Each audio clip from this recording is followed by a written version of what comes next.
2 பேர் கர்த்தருடைய ராஜ்யத்துக்குள்ளே கடந்து போகின்றாங்க. ஒருத்தர் சபை ஊழியம் செய்கிறவர் மதுரைப்பட்டு, இன்னொருவர் எல்லாரும் தெரிஞ்சிருப்பீங்க கேம்பஸ் குருசைடு என்று சொல்லப்படுகிற அந்த ஸ்தாபனத்தில் பாண்டிச்சேரிக்கு தலைவராக இருந்தார்.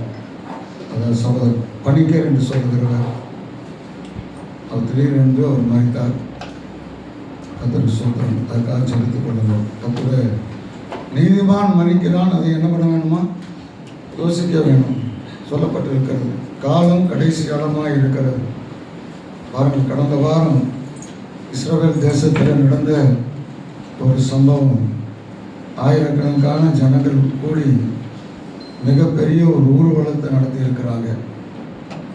எதுக்குன்னா, அந்த ஜனங்களுக்கு ஆணும் இல்லை பெண்ணும் இல்லைன்னாங்க.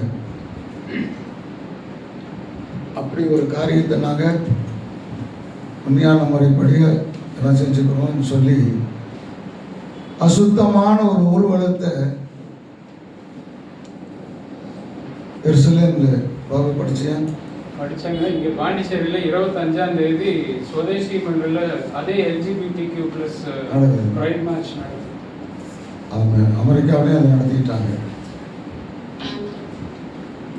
அநேக ஜனங்க பெரியவங்கெல்லாம் பாருங்க, தேவாலயம் கட்டப்படுகிற பொழுது, அஸ்திபாரம் போடுக்கப்படுகிற பொழுது முதியோர் எல்லாம் அழுதாங்களாம், இளைஞர் எல்லாம் பார்ப்பறித்தாங்க. அந்த பழைய மேன்மை வருமா அப்படிங்கிறதுக்காக அநேக பரிசுத்தவான்கள் அதை கண்டு கண்ணீர் விட்டாங்க. இந்த தேசத்தில் இப்படி நடக்கணுமா? இப்படி ஒரு காரியம் வேணுமா? அதற்கு ஒரு அங்கீகாரத்தை கேட்கிறாங்க.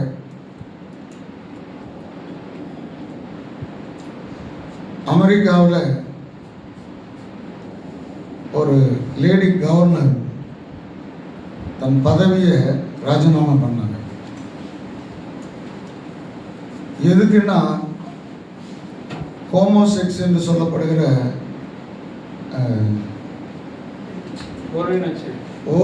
ஓரின சேர்க்கை கல்யாணம் கோர்ட்டு பதிவு பண்ண வேணுங்குது. இந்த அம்மா இது பதிவு பண்ணக்கூடிய வேலை எனக்கு வேண்டான்னு ரிசைன் பண்ணிட்டு போயிடுச்சு. எங்க போய் நிற்குதுன்னு பாருங்க உலகம்.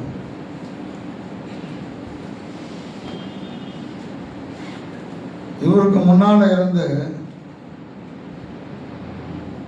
அந்த ஜனாதிபதி அம்மாங்கிறவங்க பெண்ணாகத்தான் இருக்கணுங்கிற அவசியம் இல்லைன்ட்டு. அம்மாங்கிறவங்க ஒரு பெண்ணு தான் அம்மான்னு இல்லை, ஆணு கூட.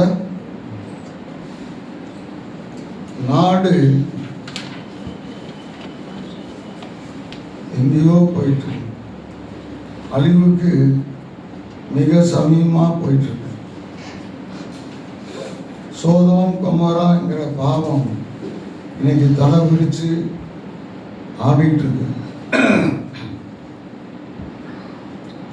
பாண்டிச்சேரியில் இன்னும் டூரிசத்தை டெவலப் பண்ணணும்னு முயற்சி எடுக்கிறாங்க. இப்போவே அரையும் வரையுமா தெரியுறாங்க. நீ டெவலப் பண்ணால் இன்னும் எப்படியும் இவைகளெல்லாம் இயேசுவினுடைய வருகைக்கு ஒரு அடையாளம்.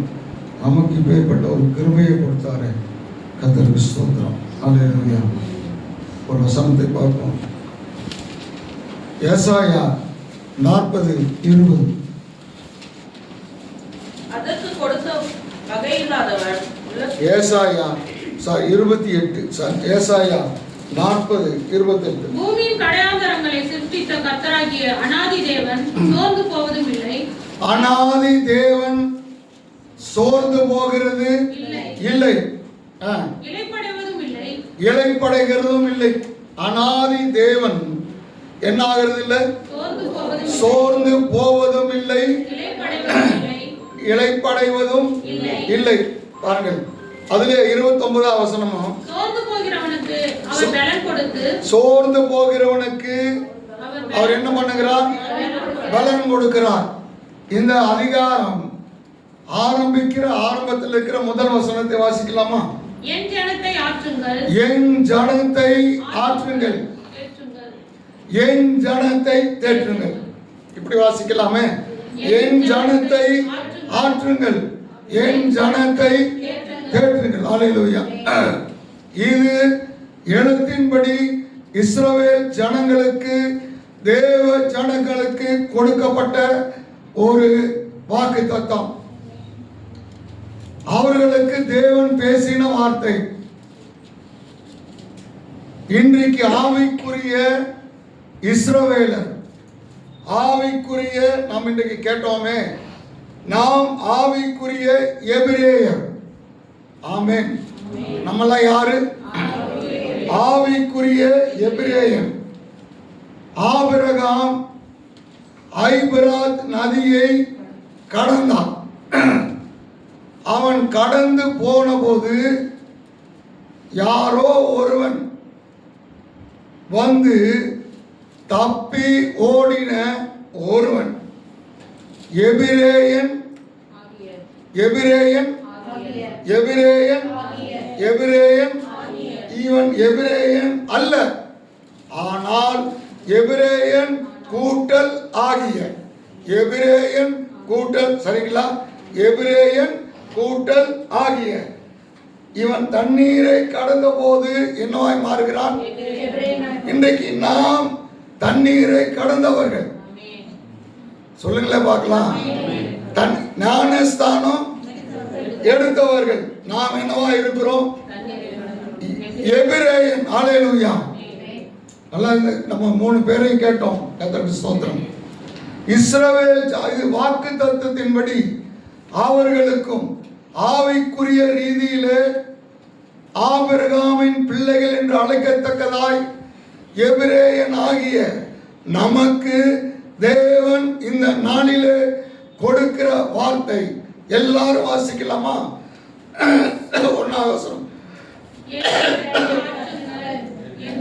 என் ஜனத்தை ஆற்றுங்கள், என் ஜனத்தை தேற்றுங்கள். அல்லேலூயா. இஸ்ரவேல் ஜனத்தை ஆற்றும்படியாய், இஸ்ரவேல் ஜனத்தை தேற்றும்படியாய் கர்த்தர் அவர்களோடு கூட பேசுகிறார். என்னத்தை சொல்ல வருகிறார்? 29ஆம் வசனம். சோர்ந்து போகிறவனுக்கு அவர் பலன் கொடுத்து, சத்துவம் இல்லாதவனுக்கு, சோர்ந்து போகிறவனுக்கு கர்த்தர் பலனை கொடுக்கிறார். சத்துவம் இல்லாதவனுக்கு அவர் சத்துவத்தை அல்லேலூயா பெருக பண்ணுகிறார். கர்த்தருக்கு ஸ்தோத்திரம். இன்னைக்கு பிரியா பிறந்த நாள். கர்த்தர் நாம் தான் சபையினர் எல்லாரும் வாழ்த்துக்கிறோம். மறந்துட்டேன். ஸ்தோத்திரம் இருக்கட்டும். சோர்ந்து போகிறவனுக்கு அவர் என்ன பண்ணுகிறாராம்? பலன் கொடுக்கிறார். கர்த்தருடைய விருப்பம், கர்த்தருடைய சித்தம், கர்த்தருடைய ஆசை என்னவென்றால் 31ஆம் வசனம். கர்த்தருக்கு காத்திருக்கிறவர்களோ புதுபலன் அடைந்து கழுகுகளைப் போல செட்டைகளை அடித்து எழும்புவார்கள். அவர்கள் ஓடினாலும் நீ ஓடினாலும் சோர்ந்து போக கூடாது. நீ நடந்தாலும் ஓடினாலும் இளைப்படையார்கள், நடந்தாலும். அப்ப கர்த்தருடைய ஜனங்கள் சோர்ந்து போக கூடாது என்பது கர்த்தருடைய விருப்பம். அல்லேலூயா. இதற்காக அவர் சோர்ந்து போகிறதில்லை.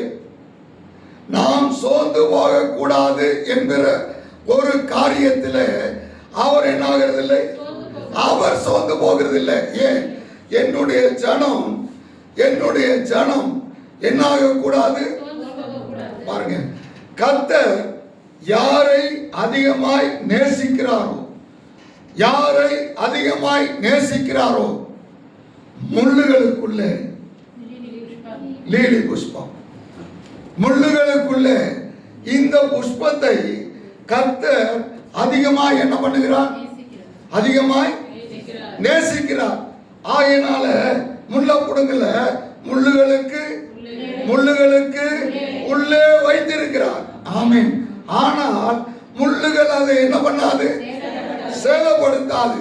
தேவனுடைய பிள்ளைகளை நேசிக்கிற தேவனுடைய பிள்ளைகளை முள்ளுகளுக்குள்ளே வைக்கிறார். உன்னை சுற்றிலும் என்ன இருக்கிறது?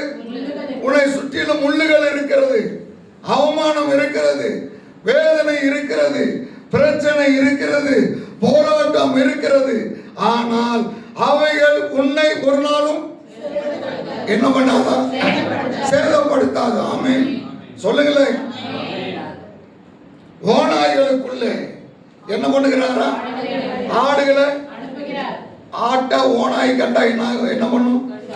சாப்பிடணும் தெரியும். ஆனா கர்த்தர் எங்கதான் அனுப்புறாரு? அவங்க போயிட்டு வந்த ஒரு பாடு கர்த்தர் கேட்கிறாரு, உங்களுக்கு ஏதாயிலும் குறைவு ஏற்பட்டதா? இல்லை. பாருங்க, அப்ப இன்னைக்கு நம்மை சுற்றிலுமாய் கர்த்தர் என முள்ளுகளை வைத்திருக்கலாம், ஆனால் நம்ம அதற்குள்ளே வைத்திருக்கிறார். அவைகள் உன்னை என்ன பண்ணாது? இந்த வார்த்தையை சொல்லுங்க என் பிள்ளைகளுக்கு. என்ன பாருங்க, அது 27ஆம் வசனம். யாக்கோபே, இஸ்ரவேலே, என் வழி கர்த்தருக்கு மறைவாயிற்று என்றும் என் நியாயம் என் தேவனிடத்தில் எட்டாமல் போகிறது என்றும் நீ சொல்வானே. பாருங்க, நாம் ஏன் சோர்ந்து போகிறோம், நாம் ஏன் சோர்ந்து போகிறோம் என்பதை இங்கே கர்த்தர் சொல்கிறார். என்னுடைய வழி எப்படி இருக்கிறது? கர்த்தருக்கு நாம் போகிற பாதையை கர்த்தர் பார்க்கல. நாம் நினைக்கிற நினைவை சொல்லுகிறார். அவருக்கு மறைவாக எதுவுமே இல்லை. ஆனா நீ என்ன நினைச்சிட்டு இருக்கிற? உனக்கு வருகிற போராட்டம், சோதனைகள், கஷ்டங்கள், அவமானங்கள் வருகிறது. அதை வைத்து நீ என்ன சொல்ற? கர்த்தருக்கு என்னுடைய வழிகள் மறைவாயிடுச்சு, என்னுடைய வழி நெருக்கமாய் இருக்கிறது, என்னுடைய வழி இடுக்கமாய் இருக்கிறது, என்னுடைய வழிகளிலே நியாயம் இருக்கிறது. ஆனா கர்த்தர் அதுக்கு உதவி செய்யாமல் இருக்கிறார். நாம் நினைக்கிற நினைவுகள், ஆராதனைக்கு வாரமானம் போறோம், வேதம் வாசிக்கிறோம், ஜெபம் பண்ணுகிறோம், எல்லாம் இருக்கிறோம். ஆனாலும் இப்படி இருந்தும் ஏன் எனக்கு விடுதலை கிடைக்கல? ஏன் எனக்கு சுகமாகல? ஏன் எனக்கு என்னுடைய ஜெபத்திற்கு பதில் கிடைக்கல? என்னுடைய வழிய கர்த்தருக்கு மறைவாய் இருக்கிறதா? என்னுடைய வழி நெருக்கமாய் இருக்கிறது. என்னுடைய வழிகளிலே நியாயம் இருந்தும் கர்த்தர் ஏன் என்னுடைய ஜெபத்தை கேட்கல? பாருங்க, இதுதான் நம்முடைய சோர்வுக்கு காரணம். மறுபடியும் வாசிங்க 29ஆம் வசனம். சோர்ந்து போகிறவனுக்கு அவர் பலன் கொடுத்து சத்துவம் இல்லாதவனுக்கு சத்துவத்தை பெருக்க. என்னுடைய வழிகள் கர்த்தருக்கு மறைவாயிற்றோ. பாருங்க, தேவன் ஒவ்வொருவருடைய வழியையும் பார்க்கிறவர், கண்ணோக்குகிறவர். இருளும் வெளிச்சமும் அவருக்கு சரி, இருளும் வெளிச்சமும் அவருக்கு சரியா இருக்கிறது. அப்படி இருக்க நம்முடைய வழிகள் எல்லாம் கர்த்தருக்கு, உன்னுடைய நெருக்கம் கர்த்தருக்கு தெரியும், உன்னுடைய அவமானம் கர்த்தருக்கு தெரியும். ஆனா எனக்கு ஏன் நடக்கலன்னு நீ என்ன பண்ணுகிற? சோர்ந்து போகிறாய். பாருங்க, சோர்வு என்பது, அம்மா இங்க வந்து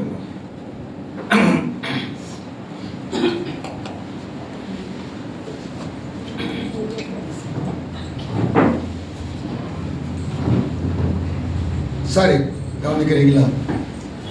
சோர்வு என்பது என்ன? சோர்வு என்பது என்ன? நம்பிக்கையற்ற எண்ணம். நம்பிக்கையற்ற எண்ணம். ஒருவன் ஏன் சோர்ந்து போகிறான் என்றால், அவனுடைய மனதிலே நம்பிக்கை இல்லாத ஒரு சிந்தனை வருகிறது. அப்போது அவன் சோர்ந்து போகிறான்.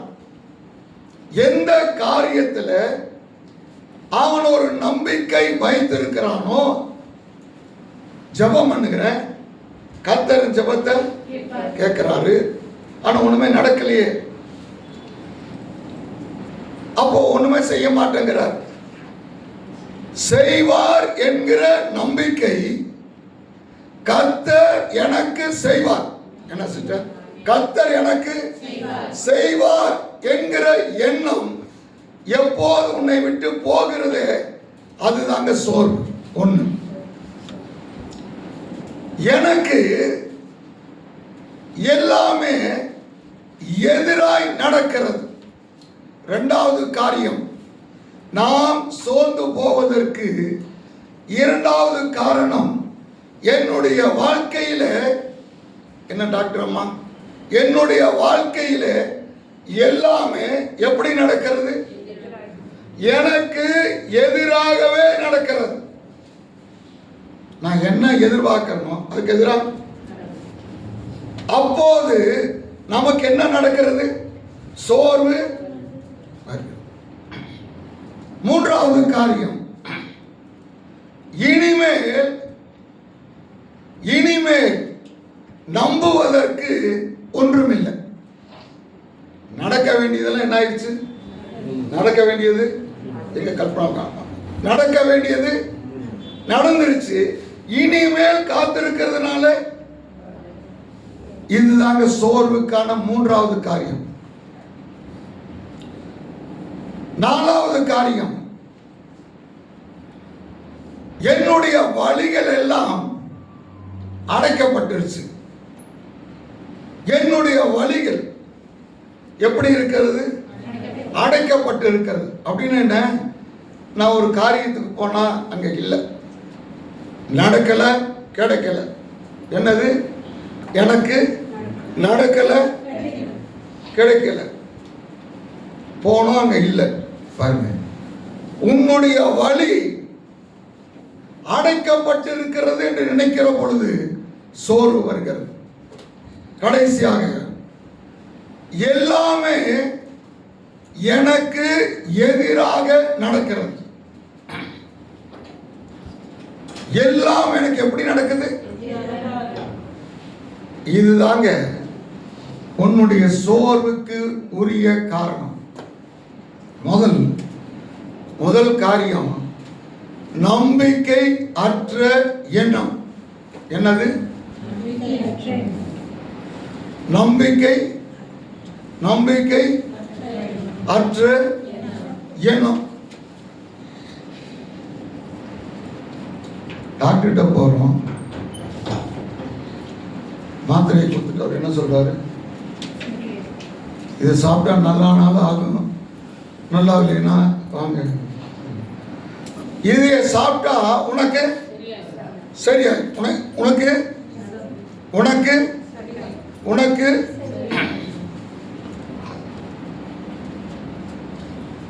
நான் வாரம் கோயம்புத்தூர் போறேன். எனக்கு சரீரத்தில் ஒரு சில பிரச்சனை, அதுக்கு ஒரு மாத்திரை வாங்கி போட்டுட்டு எனக்கு பரம தைரியம், மாத்திரை போட்டுட்டேன், எனக்கு ஒன்று பிரச்சனை வர. போன வாரம் போன போது மாத்திரையை கையில் வச்சுக்கிட்டேன். இதை போட்டு தான் தைரியம் வரணுமா? மாத்திரையில் இல்லை, என் மனசுல தான் இப்போ வியாதி இருக்கு. நம்பிக்கையற்ற எண்ணம், எல்லாமே எதிராய் நடக்கிறது. நம்புவதற்கு ஒன்றுமில்லை, எல்லா வழியும் அடைக்கப்பட்டது, எதிராக நடக்கிறது. இத்தனையும் நம்முடைய சோர்வுக்கு உரிய காரணம்.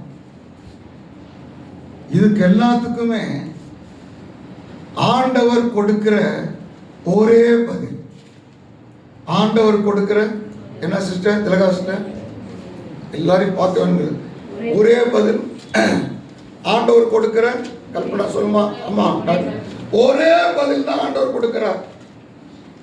உன்னுடைய சோர்வு எதுவாக இருந்தாலும் ஆண்டவர் கொடுக்கிற ஒரே ஒரு வார்த்தை, சோர்ந்து போகாத. ஆமென், ஹல்லேலூயா. எதுவா இருந்தாலும் இதுதான் என் ஜனத்தை என்ன பண்ணுங்க, ஆற்று, தேற்று. அவர்களுக்கு சொல்லு, அவன் என்ன காரியத்துல சோர்ந்து போனாலும், என்ன காரியமாய் இருந்தாலும் நீ சோர்ந்து போகாதே. கர்த்தர் உன்னோடு இருக்கிறார். அவர் என்ன ஆகிறது இல்லை, சோர்ந்து போகிறது இல்லை. கலாத்தியர் புஸ்தகம் 6ஆம் அதிகாரம் 9வது வசனம். நன்மை செய்கிறதில் சோர்ந்து போகாமல் இருப்போமாக. நன்மை செய்கிறதிலே சோர்ந்து போகாமல் இருப்போமாக. நாம் தளர்ந்து போகாதிருந்தால் ஏற்ற காலத்தில் இருப்போம். நாம் தளர்ந்து போகாமல் இருந்தால் ஏற்ற காலத்தில் கிடைக்கும் என்றல்ல. இங்க என்ன வாசிக்க, தளர்ந்து போகாமல் இருந்தால் ஏற்ற காலத்திலே, ஏற்ற காலத்திலே அறுப்போம். நாம் சோர்ந்து போகாமல் இருந்தால் ஏற்ற காலத்திலே என்னங்க சொல்லுங்க எல்லாரும் வாயத்திற்கு, அறுப்போம். நீ சோர்ந்து போகாமல் இருந்தால் சரியான ஒரு காலத்திலே என்ன பண்ணுவேன், என்ன பண்ணுவோம், என்ன பண்ணுவோம் சொல்லுங்களேன். இந்த பக்கம் சத்தம் வரமாக சொல்லுவார். ஏற்ற காலத்தை கரெக்ட், ஏற்ற காலத்திலே பாருங்க. சோர்வுக்கும்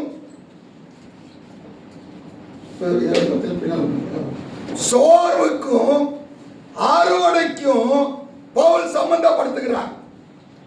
சோர்வையும் அறுவடையும் பவுல் என்ன பண்றாரு பாருங்க. அறுவடைய சம்பந்தம். ஏன் ஒரு விவசாயி ஒரு செடி நடலாம், ஒரு செடி நடுறான், அது வளருது, அது சொல்லுங்களேன் வளருது. எப்படா காய்க்கும் காய்க்கும் என்ன பண்றான். எங்க வீட்டுல நான் வைக்காத செடி இல்லை. சந்தன மரம், தேக்கு மரம், என்னென்ன மரம் சொல்றீங்களோ, கொய்யா மரம் இது மூணாவது 4வது மரம் வச்சுட்டே இருக்கேன். கொண்டாந்து என்ன பண்றேன், வைக்கிறேன். கொஞ்சம் வந்தோடனே இன்னும் காய்க்கல, எப்போ காய்க்கும் பார்த்துட்டே இருப்பேன். பூ வருதா, திடீர்னு ஒரு நாள் பிடிங்கிடுவேன். அப்புறம் கொஞ்ச நாள் கழிச்சு மறுபடியும் என்ன பண்ணலாம், கொய்யா மரம் வாங்கிட்டு வந்து வைக்கலாம். முருங்கை மரம் அப்படிதான், கோயம்புத்தூர்லேருந்து வாங்கிட்டு வருவேன், வைப்பேன், காய்க்கவே இல்லை. சரி வெட்டி போடுவேன். எனக்கு அந்த மரம் வளரணும். நான் போய் கேட்டேன், என்ன காய்க்கவே மாட்டேங்குது சார், கொஞ்ச நாளாவது என்ன பண்ணுங்க, கொஞ்சம் பூ பூக்கட்டுங்க சார், அது கொஞ்சம் எரு போடுங்க, வளரட்டும். அது வளர வரையும் எனக்கு என்ன இல்லை, பொறுமை இல்லை. அப்போ நீ ஏன் சோர்ந்து போகிறாய் என்றால், சோர்ந்து போகாம இருங்க. அப்படி இருந்தால் ஏற்ற காலத்திலே நீ அறுப்ப. ஆமென். பாருங்க, அது வரையிலும் நம்ம என்ன பண்ணக்கூடாது. கர்த்தர் உனக்கு ஒரு காரியத்தை செய்வார், அது உனக்கு என்ன வேணும், பொறுமை. பாருங்க, அறிய வேண்டிய சத்தியம், இதை நாம் அறியாமல் இருக்கிற சத்தியம். என்ன சிஸ்டர், இது கண்டிப்பாய் தேவனுடைய பிள்ளைகள் அறிந்திருக்க வேண்டிய ஒரு சத்தியம். இப்ப நான் சொல்ல போகிறது. ஆனால் நாம் இன்னும் அறியாமல் இருக்கிறோம்.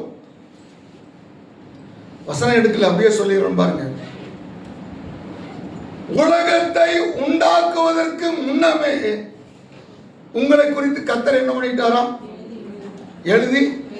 எழுதி இந்த உலகம், சூரியன், சந்திரன் எல்லாம் உண்டாவதற்கு முன்னமே கர்த்தர் என்ன பண்ணிட்டாரு, அவருடைய புஸ்தகத்துல பாபுதான் சொல்லணும்.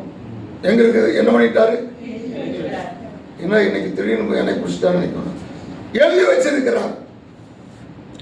உனக்கு என்ன தேவை, உனக்கு என்ன கொடுக்க வேணும், எல்லாமே கர்த்தர் என்ன பண்ணி வச்சிருக்கிறாரு, எழுதி வச்சிருக்கிறார். அந்த புஸ்தகத்தின்படி அந்தந்த தேதி வருகிற போது அந்தந்த தேதியில் அதை உனக்கு என்ன பண்ணுவாரு? இப்ப சொல்லுங்களேன் பார்க்கலாம், சத்தமா சொல்லுங்களேன். அந்த தேதி வருகிற பொழுது அந்த யாருக்கு? ஆமென். உன்னுடைய பக்கத்தை கர்த்தர் என்ன பண்ணுவாரு? திருப்புவாரு. அந்த பக்கத்துல இந்த தேதியில உனக்கு என்ன வேணுமோ அதெல்லாம் என்ன பண்ணிருப்பாரு? கொடுப்பாரா? கொடுக்க மாட்டாங்க. ஆமை. எல்லாரும் கை தூக்கி சொல்ல மறக்கப்படாம எனக்கு என்ன பண்ணுவாரு? எனக்கு கொடுப்பார். நீ 10th 11 +2 10th முடிச்சோடனே என்ன கோர்ஸ் வேணுங்கிறத கர்த்தர் இந்த புத்தகத்துல என்ன பண்ணி வச்சிருக்கிறாரு? எழுதி வச்சிருக்கிறார். அதை உனக்கு என்ன பண்ணுவாரு? அது நீங்க சொல்லி என்ன பண்ணுவாரு? கொடுப்பார். அதுக்காக போய் ரங்கசாமிக்கு நிற்க வேண்டிய அவசியம் இங்க வேண்டிய அவசியம். ஏன்னா உனக்கு தேவையானது எங்க இருக்குது? நினைச்சுங்க, கர்த்தர் என்னை குறித்து என்ன பண்ணியிருக்கிறாரு? பிரசங்கியின் புஸ்தகம் 3ஆம் அதிகாரம் 11ஆம் வசனம்.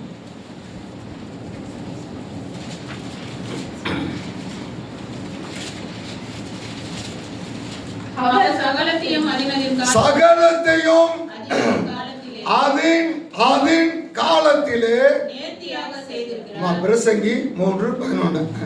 சகலத்தையும் அதன் காலத்திலே எப்படி செய்யறாரா? நேர்த்தியாய் செய்யறார். இன்னும் வேற வார்த்தை ஏதாவது சொல்லுங்களா பார்க்கலாம். ஏதோ சொன்னாலும் கரெக்டா சொல்லுங்களா பார்க்கலாம்.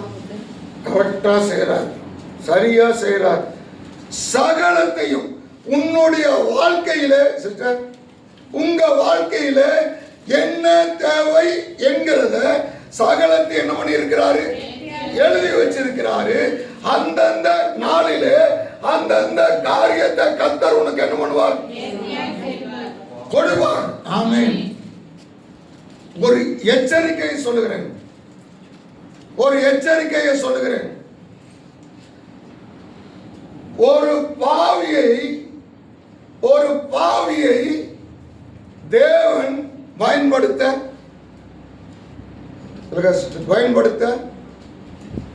பயன்படுத்துவாரா? ஒரு பாவியை தேவன் என்ன பண்ண மாட்டாரு? பயன்படுத்த. ஒரு பாவியை எப்படி பயன்படுத்த மாட்டாரோ அதுபோல சோர்ந்து போகிறவனை எடுக்க மாட்டார். நீங்க என்ன பண்ணக்கூடாது? சோர்ந்து போக. ஆமென். ஒரு உதாரணம் சொல்லுகிறேன். லூக்கா புஸ்தகம் 1ஆம் அதிகாரம் 7ஆம் வசனம்.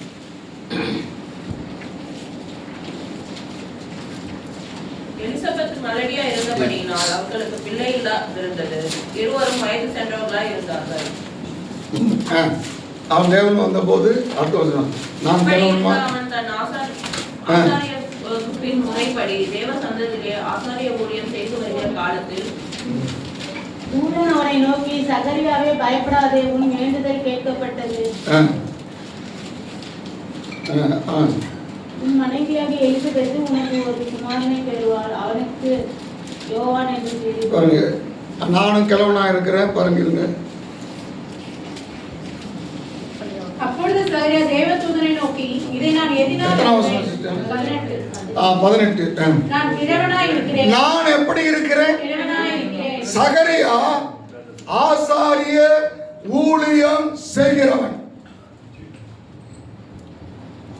சகரியா என்ன பண்ணுகிறவன்? சாதாரண மனிதன் இல்ல. பாருங்க, 45,000 பேரோ ஒரு எனக்கு சரியா தெரியல. முடிஞ்சா அடுத்த வாரமே சகரியா பார்க்கலாம். பாருங்க, 45,000 பேர் நினைக்கிறேன். சீட்டு போடுவான். 3 பேரை தேர்ந்தெடுப்பாங்க. எத்தனை பேரு?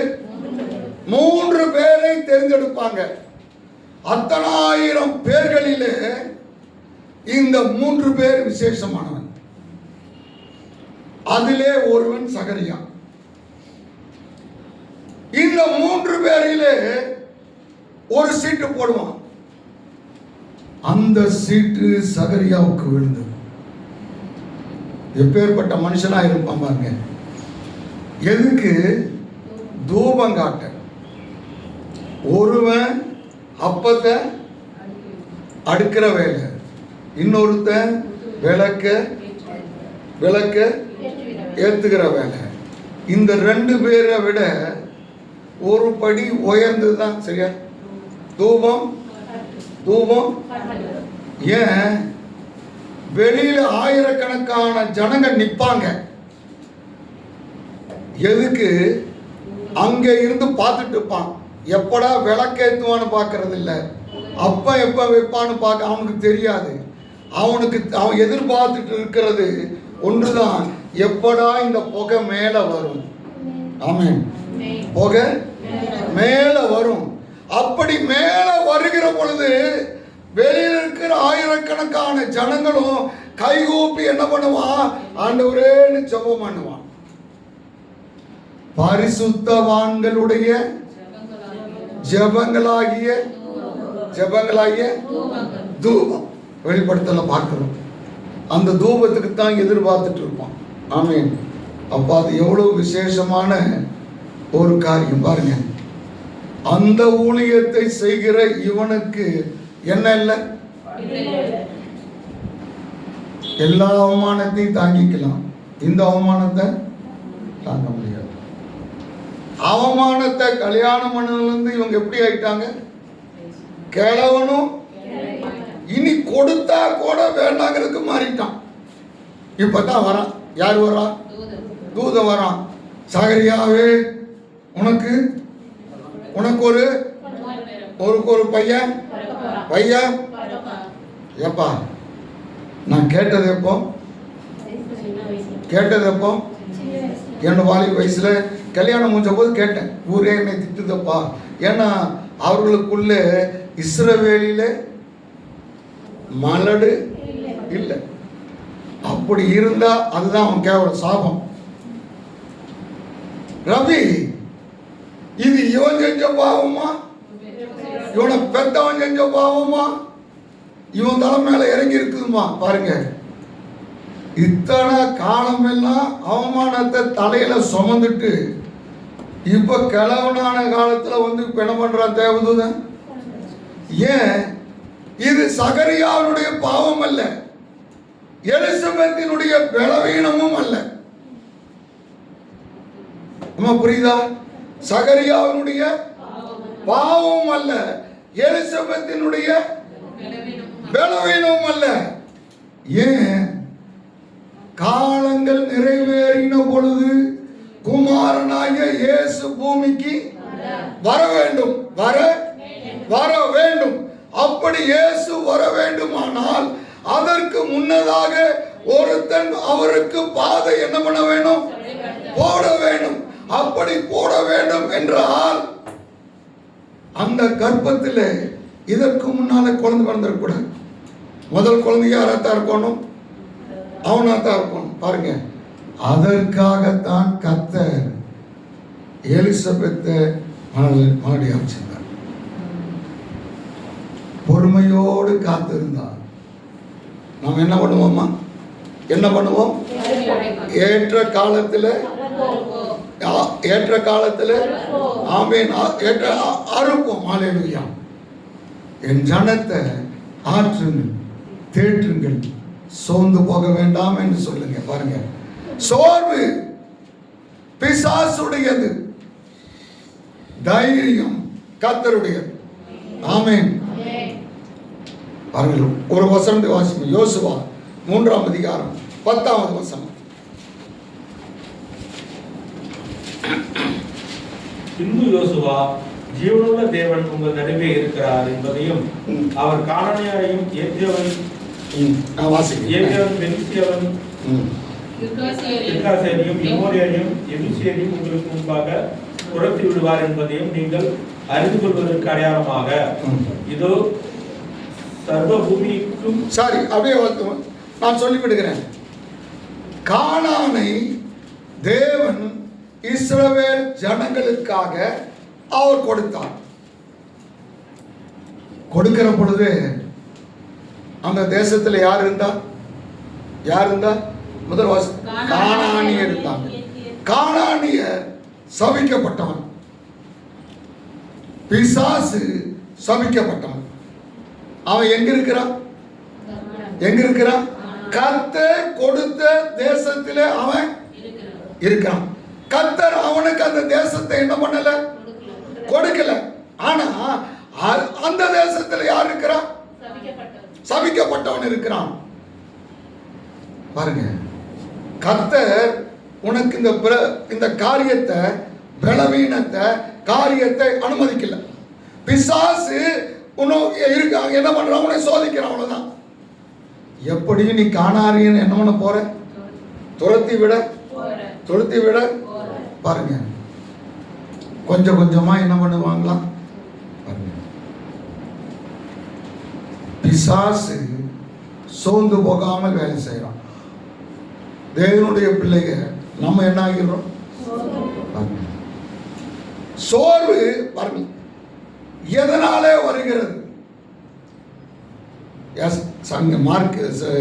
மத்தேயு புஸ்தகம் 4ஆம் அதிகாரம் 11ஆம் வசனம். அப்பொழுது பிசாசானவன் அவரை விட்டு விலகி போனான். உடனே தேவதூதர்கள் அப்பொழுது பிசாசு அவனை விட்டு விலகி போனான். இயேசு கிறிஸ்து 40 நாள் உபவாசத்தை ஆரம்பிச்ச உடனே பிசாசு என்ன பண்ணிட்டான்? 40 நாள் முடிஞ்ச ஆரம்பத்தில் வந்தாங்க, முடிஞ்சிருச்சு. இப்ப இயேசு சரீரத்துல எப்படி இருப்பாரு? இப்ப போனா நம்முடைய காரியத்தை என்ன பண்ணிடலாம் பாருங்க. அப்ப பிசாசு நீ சரீரத்துல பலவீனப்படுகிற ஒரு நேரத்தை அவன் என்ன பண்ணி கொண்டு இருக்கிறான் பார்க்கிறான். சரீரம் மனது. அப்பதான் பிசாசு வந்து என்ன பண்ணுகிறானா? கர்த்தர் அவனோடு ஜெயிக்கிறார். பிசாசு என்ன பண்ணிட்டானா? ஓடி போனான். மத்தேயு சுவிசேஷம் 15ஆம் அதிகாரம் 29ஆம் வசனம். இயேசு அவ்விடம் விட்டு புறப்பட்டு கலிலேயா கடல் அருகே வந்து ஒரு மலையின் மேல் ஏறி அங்கே உட்கார்ந்தார். அப்பொழுது சப்பானிகள், குருடர்கள், ஊமைகள், அப்புறம் எல்லாரையும் கர்த்தர் என்ன பண்ணாரா? சொஸ்தப்படுத்தினார். இயேசு ஒரு குருடனை என்ன பண்ணிட்டாரு வச்சுக்கோங்க. அங்கே ஒரு லிஸ்டே இருக்கு, ஒருத்தனை எடுத்துக்கலாம். ஒரு குருடனுடைய கண்களை இயேசு என்ன பண்ணிட்டாரு? என்ன பண்ணாரு? இந்த குருடன் இயேசுவினிடத்திலே வந்தது எதற்காக? தன்னுடைய குருட்டு கண்ணு போகணும், விடுதலை ஆகணும். இதுதான், இது ஒரே ஒரு நோக்கத்துக்காகத்தான் இயேசுவினிடத்துல. இப்போ வந்த நோக்கம் அவனுக்கு இயேசு அவன் கண்களை சொல்லுங்க பாப்பாதீங்க திறந்துட்டார். இதை விட அவனுக்கு பெரிய சந்தோஷம் வேறு இருக்குமா? இல்ல. பாருங்க, இதுக்கு மேல ஒரு சந்தோஷம். ஆனா இயேசு பாருங்க 32வது வசனம். பின்பு இயேசு தம்முடைய சீஷர்களை அழைத்து, ஜனங்களுக்காக பரிதபிக்கிறேன், இவர்கள் என்னிடத்தில் 3 நாள் தங்கியிருந்து சாப்பிட ஒன்றுமில்லாது. பாருங்க, குருடன் கண்ணு தெரிஞ்ச உடனே எஸ் தேங்க்யூ ஜீசஸ் அப்படின்னு உட்கார்ந்துட்டு இருப்பானா? என்ன பண்ணுவான்? ஏதாவது சொல்லுங்கப்பா. சந்தோஷம். அந்த சந்தோஷம் எப்படி எக்ஸ்பிரஸ் பண்ணுவான்? கத்துவான், எல்லாருக்கும் சொல்லுவான். கண்ணு தெரிஞ்சுட்டான்னு கத்துன்னு கத்துவான். ஏதோ செய்யறான்னு வைங்க. இவனை இயேசு பார்த்துட்டு வந்த காரியம் முடிஞ்சிருச்சுல போன்னு சொல்லல. இவனுடைய சரீர இவன் வந்தது குருட்டுக்காத்தான் வந்தான், நல்லா ஆயிடுச்சு. இப்ப போகும்போது இவனுக்கு என்ன வரும்? சரீரத்துல என்ன சாப்பாடு இல்லாத ஒரு விளவீனம், சாப்பிடாம போறான், டயர்டாகிடுவான். அப்ப இயேசு அவன் தேவையை மட்டும், எதுக்கு வந்தான் மட்டும் பார்க்கல, அவனுக்கு தேவை, சரீர தேவையை இந்த இடத்துல என்ன பண்றாரு பாருங்க. அப்ப கர்த்தரிடத்துல வரும்போது ஏதோ நீ கேட்கறத மட்டும் கொடுக்கிறவர் அல்ல, உன்னுடைய சரீர பிரகாரமான, உலக பிரகாரமான எல்லா தேவையும் கர்த்தர் பார்க்கிறவர். ஆமென், ஹல்லேலூயா. அவன் போகும்போது எங்க ஊரு தூரம், நடந்து போக முடியாது, காசு இல்ல, சாப்பாடு இல்லைன்னு சொன்னானா? அவன் சொல்லல.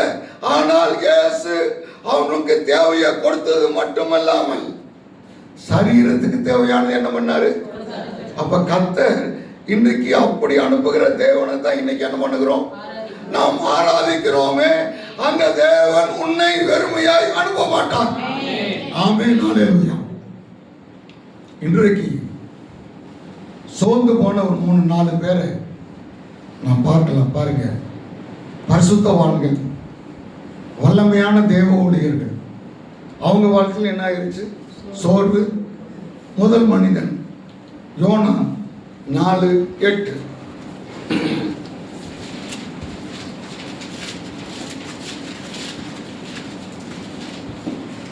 யோனா 4:8.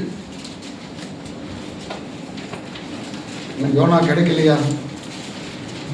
சூரியன் உதித்த போது தேவன் உஷ்ணமான கீழ்காற்றை கட்டளையிட்டார்.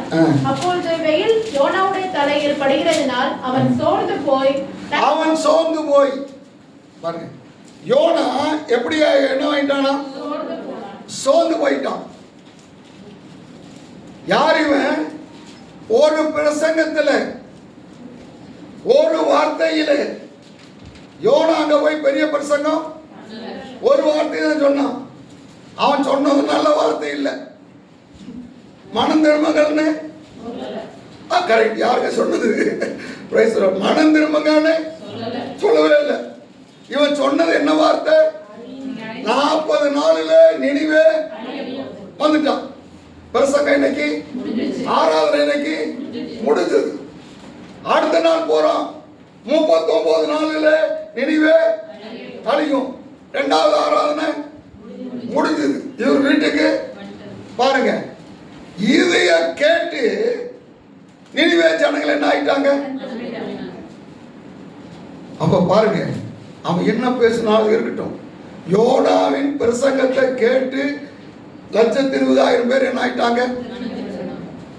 அப்ப எவ்வளவு பெரிய பேதுரு பிரசங்கத்தை கேட்டு 3000 பேர் ரட்சிக்கப்பட்டாங்க. ஆனா யோனா பிரசங்கத்தை கேட்டு பாருங்க, பெரிய மனுஷன். இவன் ஒரு அல்பமான ஒரு மனுஷன் தான். ஆனா இவனை எடுத்து கர்த்தர் என்ன பண்ணாரு? யோனா ஒரு காரியத்தை விட்டு விலகி சொல்லிட்டு வந்து முடிச்சுக்கிறேன். யோனா எளிமையான ஒரு குடும்பம். அவங்க அப்பா ஒரு முடவமான தகப்பன், தாய் வேலை செஞ்சு பிழைக்கிறது. யோனா பிறந்த போது போய் பிரதிஷ்டை பண்ணுவாங்க. அதுக்கு என்ன செய்வாங்களாம்? ஏழையா இருந்தா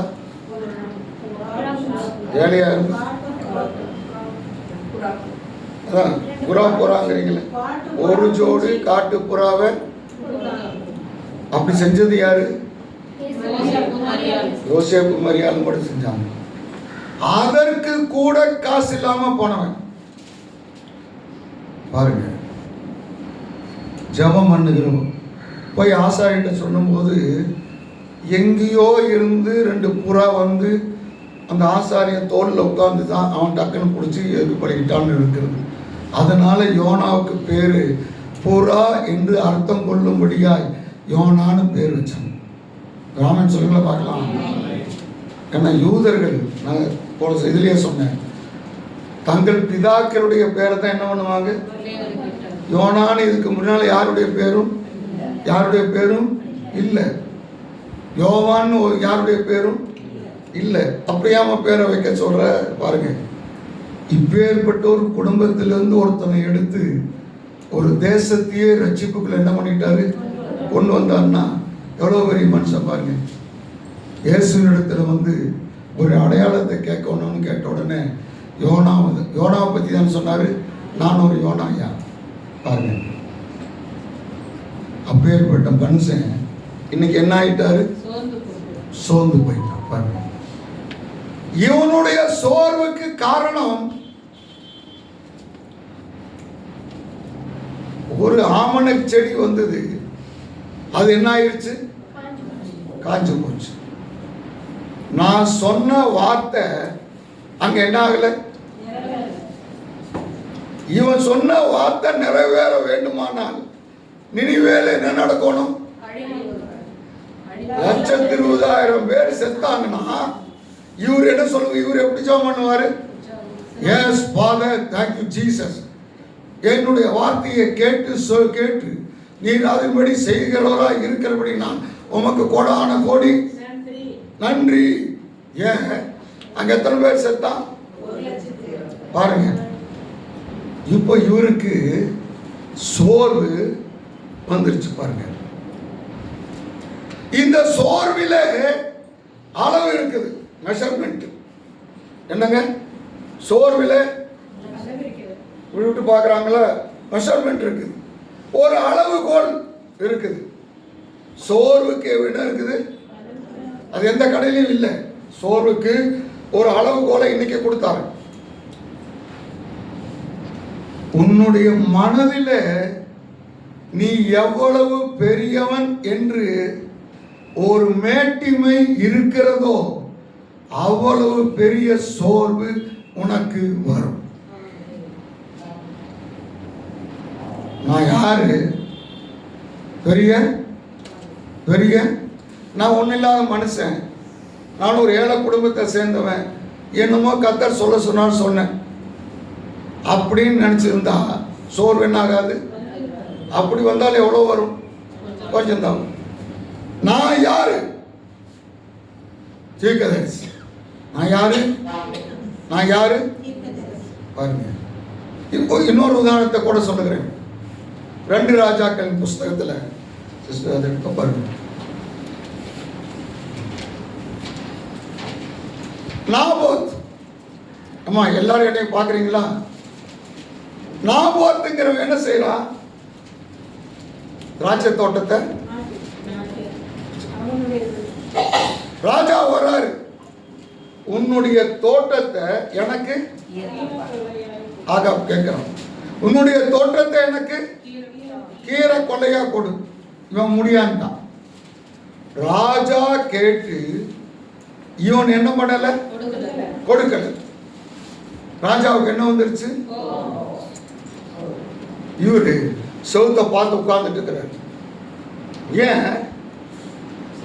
நான் ராஜா, நான் கேட்கிறேன், இவன் என்ன பண்ணல? கொடுக்கல. பாருங்க, அவங்க ராஜாவோட அம்மா வருது. உன்னை ராஜாவை எப்படி கூப்பிட்டாங்கன்னு தெரியல, நம்ம வச்சுக்கலாம். இந்த ஐயா எப்படி உட்காந்துக்கிறாரு? கோவமா செவுத்த பார்த்து உட்காந்துக்கிறான். அதில் பாருங்க, கூப்பிடுறாரு, போவே. திரும்பி பாருங்க. நான் ஒன்றும் திரும்ப மாட்டேன். நான் என்ன பண்ண மாட்டேன்? நான் கேட்டு நான் சொல்லி இந்த வீட்டில் என்ன நடந்தது சொல்லுங்க. ஒண்ணுமே நடக்கல. அப்போ இந்த சோர்வு என்கிறது உன்னுடைய மேட்டிமை எந்த அளவுக்கு இருக்குதோ அந்த அளவுக்கு வரும். நாம் விட வேண்டிய காரியம், சோர்வை விட வேண்டிய வராமல் இருக்க தடுக்க வேண்டிய காரியம் முதல் மேட்டிமையை விட்டு விடுவோம். கர்த்தருக்கு ஸ்தோத்திரம். இன்னொரு உதாரணம் சொல்றேன். என்னாகமம் 11:15. உம்முடைய கண்களிலே எனக்கு கிருபை கிடைத்ததானால், ஆண்டவரே, மோசே சொல்லுகிறார், ஆண்டவரே உம்முடைய கண்களிலே எனக்கு கிருபை கிடைத்தால் இப்படி எனக்கு செய்யாமல், இப்படி செய்யாமல் என் உபத்திரவத்தை நான் காணாதபடிக்கு இப்பொழுதே என்னை கொன்று போடு. என்ன கொண்டு போடுப்பா. இவர் யாரு?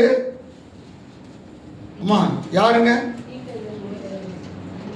செங்கடல பிளந்தவன், 10 வாதைகளால எகிப்து தேசத்தை பாட்டி வளைச்சவன். இன்னைக்கு ஆண்டவர்கிட்ட கிருபை கேட்கிறான். எதுக்கு கிருபை? எதுக்கு கிருபை சொல்லுங்களேன். ஐயா, நம்ம ஜெபம் பண்றோம் இல்ல, சொல்றோம் இல்ல, ஆண்டவரே இந்த மனுஷன்கிட்ட படுற பாட்டுக்கு என்னை சீக்கிரமா ஒன்று போட்டு எடுத்துக்கொள், ரகசியம் மர்வமாக்கும். இவரு பெரிய பிரச்சனை ஒன்றும் இல்லை. இஸ்ரவேல் ஜனங்கள்லாம் பாருங்க, அது என்னாகும் 11ஆம் அதிகாரம் 9ஆம் வசனம். இரவிலே பாளையத்தின் மேல் பனி பெய்யும் போது மன்னாவும் அதன் மேல் விழும். என்னாகும் 11:9.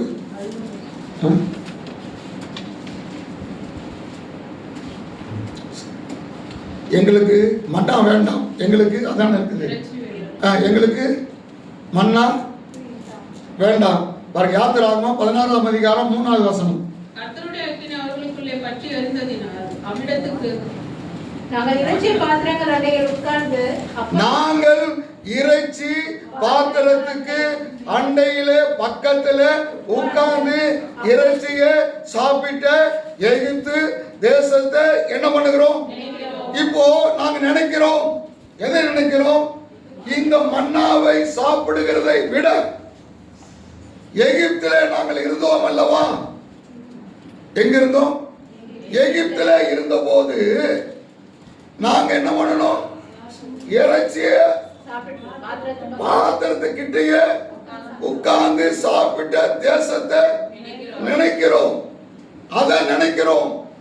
அது எங்களுக்கு எப்படி இருந்தது? திருப்தியா இருந்தது.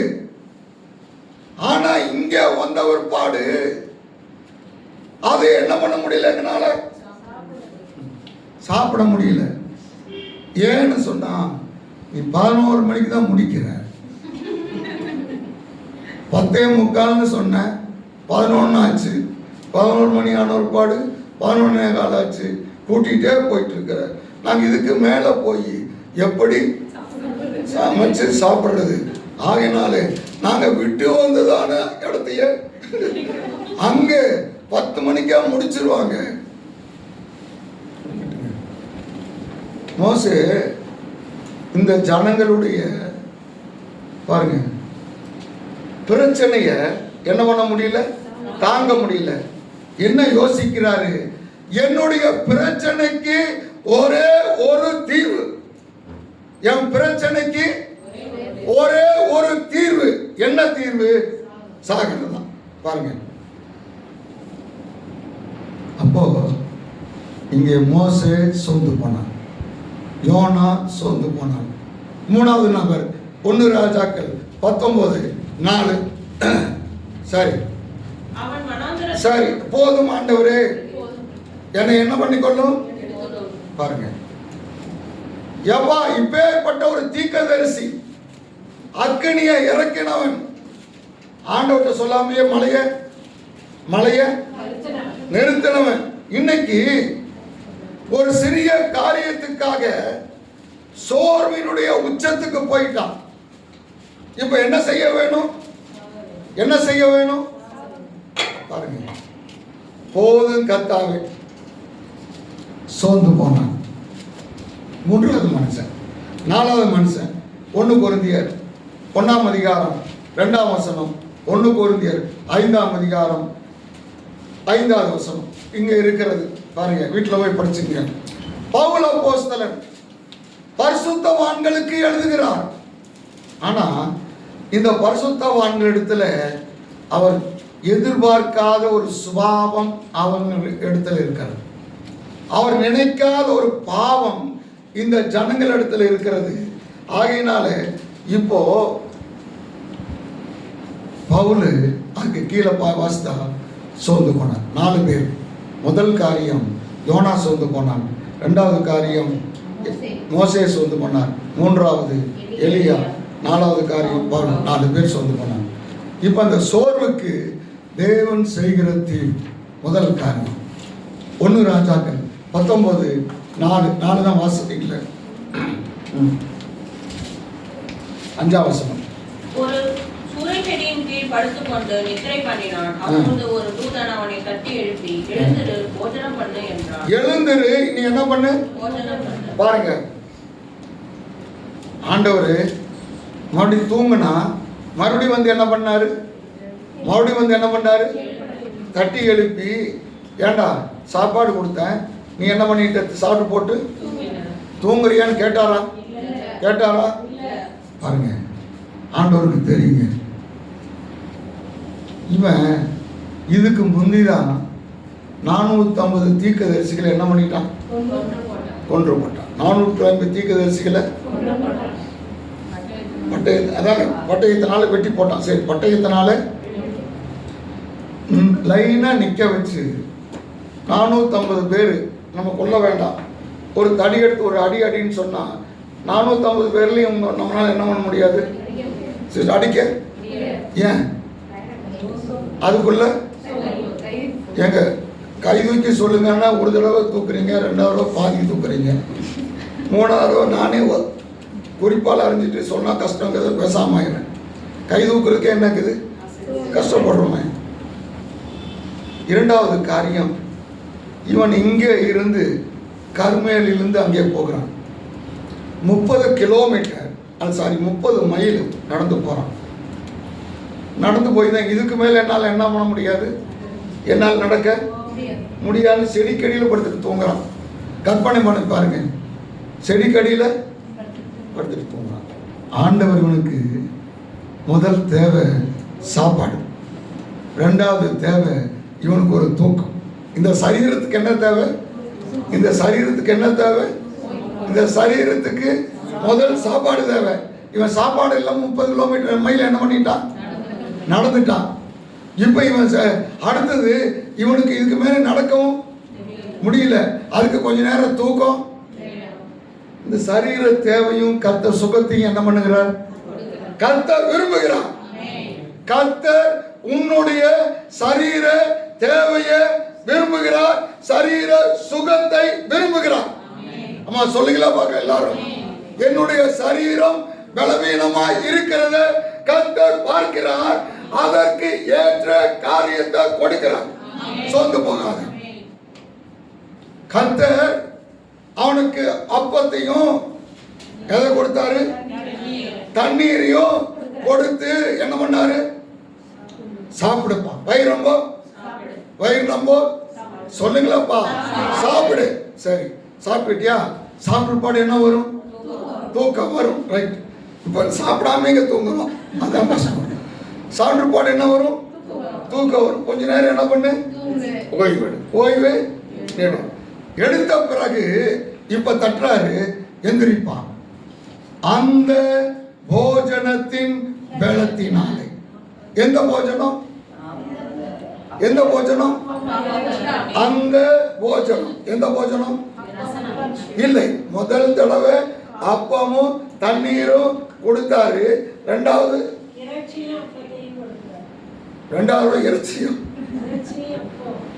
சரி, இறைச்சி அப்பம். ரைட்டு. நான் ஏன் சொல்லணுங்கிறத விட்டேன். ஆண்டவர் எல்லா நேரத்துலையும் சாதாரண ஏதேனோட முடிச்சதுங்க. ஏதேனோட முடிஞ்சது. என்ன முடிச்சது? வெளிப்பாதான் இருக்கிறீங்க. வெஜிடேரியன் முடிச்சதுங்க. அதுக்கப்புறம் பாருங்க, வெடிய காலையில் வந்து பிள்ளைகளே ஏதாவது இருக்குதா? ஒன்றும் இல்லாண்டவர் என்ன இங்கே வா. எங்க வெடிய காலையில் என்ன சாப்பிட்றான்? பொரிச்ச எண்ணெய் தான் சாப்பிட்றான். கர்த்தர் இவனுக்கு என்ன கொடுத்தாரு? எண்ணெய் தான். ஆமென், சோத்திரம். சரி, இருக்கட்டும். இப்போ 2வது முறை அவனை எழுப்பின பொழுது என்ன ஆகாரம் கொடுத்தாரு? அங்க என்ன பண்ணப்படல? அங்க என்ன பண்ணப்படல? அங்க என்ன பண்ணப்படல? சொல்லப்பட அந்த போஜனத்தின் பலத்தினாலே. அந்த போஜனத்தின் பலத்தினாலே. முதல் முறை அப்பமும் இறைச்சியும் தண்ணியும் பலத்தினாலே நல்ல தூக்கம். என்னன்னா தூங்கினா. இப்பொழுது கர்த்தர் கொடுக்கிறது அவருடைய ஆகாரம், வசனம். அவனுக்கு வாக்கு தத்தம் என்ன இருப்பாரு? வசனம் என்ன பண்ணி இருப்பாரு? கொடுத்திருப்பார். அந்த பலத்தினாலே 40 நாள் இரவும் பகலும் ஒரு மட்டும் நடந்தான். ஆமென். அப்ப கர்த்தர் உன்னுடைய சரீர தேவையும் என்ன பண்ணுகிறவர்? என்ன பண்ணுகிறவர்? அவர் சந்திக்கிறவர். ஏதோ ரசிக்கப்பட்டா போதும், நீ நான் உலகம் உனக்கு வேண்டாம், உலகத்தில் நீ ஒன்றும் இல்லைன்னா பரவாயில்லப்பா, உலகத்தில் நீ எனக்கு கஷ்டப்பட்டாலும் பரவாயில்ல, பரலோகம் வந்து சேருன்னு என்ன பண்ணதில்லை. உலகத்தில் பிள்ளைகள் எல்லாவற்றிலும் வாழ்ந்து சுகமாய் இருக்க வேண்டும் என்று விரும்புகிறேன். நீ என்ன பண்ண வேணும்? கர்த்தருடைய பிள்ளைங்க உலகத்திலே நீ வாழ வேண்டும். ஆமென். காண்டாமிருகத்துக்கு கொத்த பலன் அவர்களுக்கு இருந்தது. இன்றைக்கு உன்னுடைய சரீர பிரகாரமான தேவைகளையும் நீ கேட்காமலே கர்த்தர் என்ன பண்ணுவர்? கொடுக்கிறார். உன்னுடைய துன்பத்தை பார்க்கிற வெறுமையாய் அனுப்பிவிட்டால் சோர்ந்து போவாங்கன்னு ஆகாரத்தை கொடுத்த கர்த்தர், நீ சோர்ந்து போகாத. உனக்கு என்ன பண்ணுகிறவர்? கர்த்தர் உனக்கு தேவையானது இந்த நாளிலே கொடுப்பார். அல்லேலூயா. நீ அதை பெற்றுக்கொண்டு தாங்க போக போற. இன்றைக்கு இருக்கிற காரியம், சொல்ல வேண்டிய காரியம், என் ஜனத்தை ஆற்றுங்க, என் ஜனத்தை தேற்றுங்க. அவருடைய தேவைகளை நான் என்ன பண்ணுகிறவர்? சந்திக்கிறோம். எல்லாரும் ஜெபிப்போம்.